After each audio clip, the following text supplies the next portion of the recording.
Hello, everyone. Good afternoon to each and every one of you. This is Jason with you again with your SST lesson number 2 from our history chapter. So, I hope you all are doing good and enjoying your days at your home. So, let's get started with our history lesson number 2 of class 8.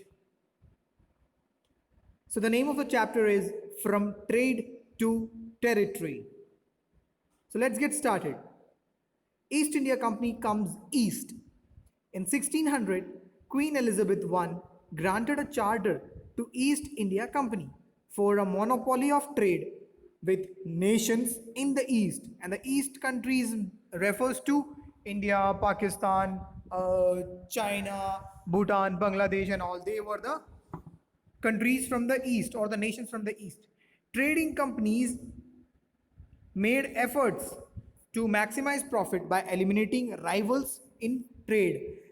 Britishers are one of the main invaders from to loot the India, and the other invaders we can say they are French and other invaders like Portuguese and all. So they were the invaders, and East India Company uh, established their dominance over all the other nations. East India Company began trade in Bengal. The first factory of East India Company, which worked as a warehouse and base for the workers of the company, was established in 1651. The workers were known as factors. As trade expanded, the company pursued merchants to settle near the factory. So in 1651, the company called East India Company established in India, and where it was established? It was established in Bengal. Next is the Battle of Plassey. Sirajudullah succeeded Ali Vardi Khan. He faced the armies and the naval fleet of the East India Company at Plassey in the year 1757. The British Army, who led by Robert Clive, who managed to crush the forces of the Nawab, thus winning the first major battle and making it a historic landmark. So basically, this is the first time when the Britishers defeated someone and they established their landmark. Now, the next is the Battle of Buxar. Mir Jafar became the new Nawab, and in return, he gave huge amount of revenue to East India Company and its official. The reason behind Mir Jafar gave East India Company the amount, because East India Company officials and other men helped Mir Jafar to become a new Nawab. East India Company felt it as the best way of earning profit and started exchanging with Nawabs regularly. So what East India Company thinks, that they will only help and later on they will capture the place. Mir Qasim was made the Nawab after Mir Jafar, and when he posed danger to their existence, East India Company replaced him again by Mir Jafar. Mir Jafar, what did East India Company do? They played very good or very bad politics, because they first helped Mir Jafar, then they helped Mir Qasim, and later on when Mir Qasim went against them, what they do? They did Mir Jafar, or they did help the Mir Jafar again to become the new Nawab. Next is Tipu Sultan, the tiger of Mysore.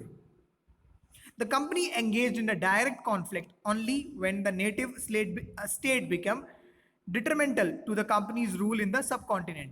Mysore emerged as a potential threat under Hyder Ali and his son Tipu Sultan. So here Tipu Sultan never bent down or never went down. That means they never accepted the British monopoly and the British rule. They always were against the British rule. So the Tipu Sultan and his father Hyder Ali, they were main threats to East India Company. War with the Marathas. The Third Battle of Panipat shattered the dreams of the Marathas to rule India from Delhi. It also led to the division of Maratha Confederacy. Four chiefs ruled from four centers under a Peshwa based in Pune. So here the third battle of Panipat did happen, and basically Marathas, they were from Delhi. They are trying to rule the whole over India, but they lost and their dreams were shattered. Subsidiary alliance, a policy introduced by Lord Wellesley through which Indian states were to accept a British resident and had to disband their army. East India Company deployed its troops and their maintenance by Indian rulers. Next is the doctrine of lapse, a law introduced by Lord Dalhousie, which stated that if any ruler of a subsidiary state dies without having a natural heir means generation, Pedia, his state would lapse into East India Company Empire. That is the doctrine of lapse means अगर किसी भी राजा का कोई बेटा नहीं है जो उसके राज्य को चलाने के लिए, तो फिर वो जो शहर जो होगा या फिर जो राज्य जो होगा वो किसके हाथ में चला जाएगा, वो ईस्ट इंडिया कंपनी के हाथ में चला जाएगा. The states annexed were Satara, Sambhalpur, Udaipur, Nagpur and Jhansi. The British power began to emerge in India from the second half of the 18th century. The British originally came to India as a small trading company and were reluctant to acquire territories. Ultimately, they became the masters of the vast territory. This did not happen overnight. It took a long time. So here some of the words from your book we can understand. Mercantile. This word refers to a business enterprise that makes profit primarily through trade, buying goods cheap and selling them at higher prices. Next is a factor. The company traders were known at that time as factors. Farman, a royal order and during the Mughal period. Puppet, the term here is used to refer to a person who is controlled by someone else. Negotiation, a formal discussion between people in order to find a solution. Next is charter, an official order or resolution. Nabob, the British called the Nawab as Nabob, who was the symbol of power and authority. Subsidiary alliance. As per the terms of this alliance, Indian rulers were not allowed to have their independent armed forces. They were to be protected by the company. Injunction. The meaning of injunction is instruction. Subservience, the act of being submissive.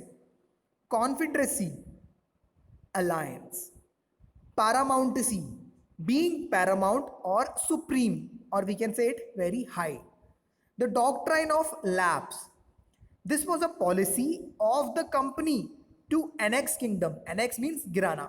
As per this policy, if an Indian ruler died without having a male heir, his kingdom would become the part of company territory.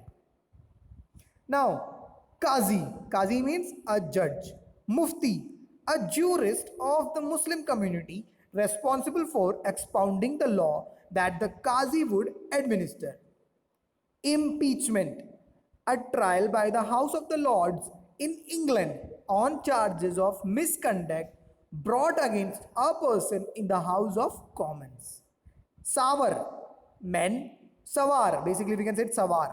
Savar, men on horses. Musket, a heavy gun used by infantry soldiers.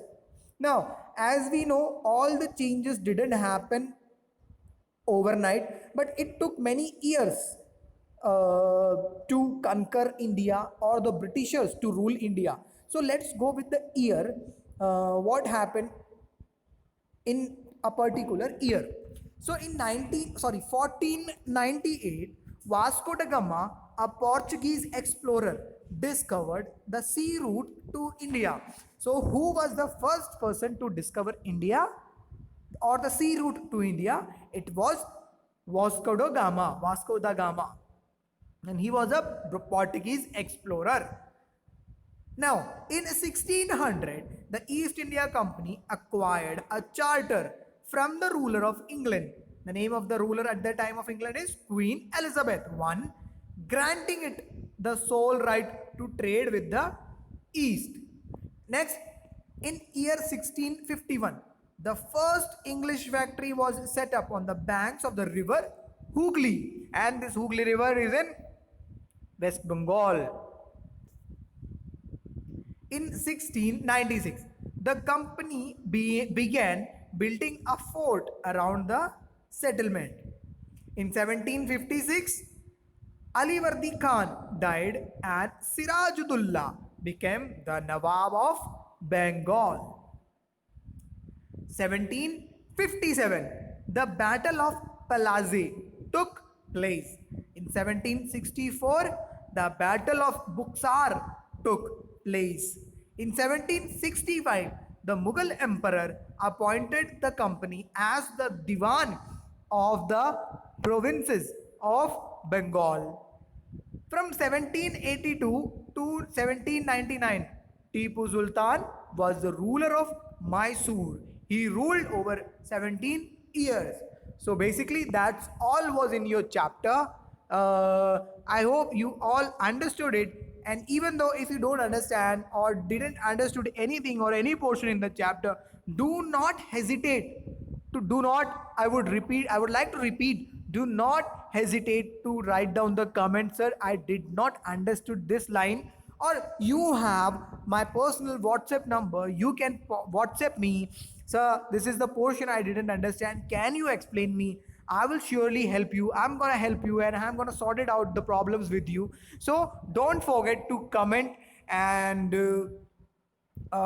that's all from this chapter. And I would like to say one more thing, that all these things is in your book. You have to read it out. It is much more explained in your book. I just make the video or the PPT or the presentation, we can say, just because you can understand the lesson and easily you can find out the answers. So that is the only reason I made it the lesson very short. Otherwise, if we go with the book, the lesson will take 3 or 4 days to complete.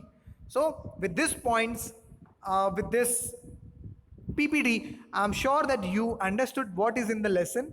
Don't worry, I will share this PPT to your WhatsApp so that you can easily understand and you can read it out if there is any doubt. Okay, children, I hope you all enjoyed the class. Till then, till the next class, bye bye, take care.